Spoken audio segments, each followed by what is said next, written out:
Hello guys, আসসালামু আলাইকুম। সবার কি অবস্থা? আশা করি সবাই ভালো আছেন। আমিও ভালো আছি। এই যে দেখলেন দুইটা অত্যন্ত ঝগড়া করতেছে। আসলে আমরা একখানে যাওয়ার উদ্দেশ্য করছি। আসলে জামু তুফাজুলের ভাই তুফাজুল অসুস্থ, ও স্যালাইন লাগাইছে বলে ওরা দেখবার যাইতাছি বাড়ি চিফা চাফা দিয়া।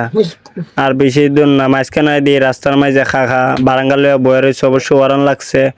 পরে দেখতেছি এরা দুইজন কি যুক্তি করছে, যুক্তি এরা দোকানদার খাখাতে কিছু লইছে।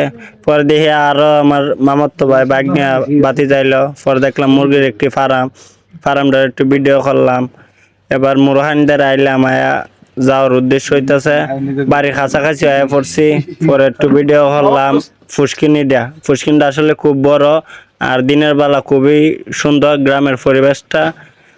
তো বা ওইটা গেলাম আর বাড়ির মাঝে, বাড়ি তুইটা ঘরে ঢুকলাম, ঢুকে দেখলাম তোমার জলে ফইরা রইছে। আপনারা অবশ্যই চিনবেন, ওর জন্য সবাই দোয়া করবেন, আল্লাহ যেন তাকে সুস্থ ভালো রাখে। আসসালামু আলাইকুম। আর অবশ্যই আমার পেজটাকে ফলো করবেন।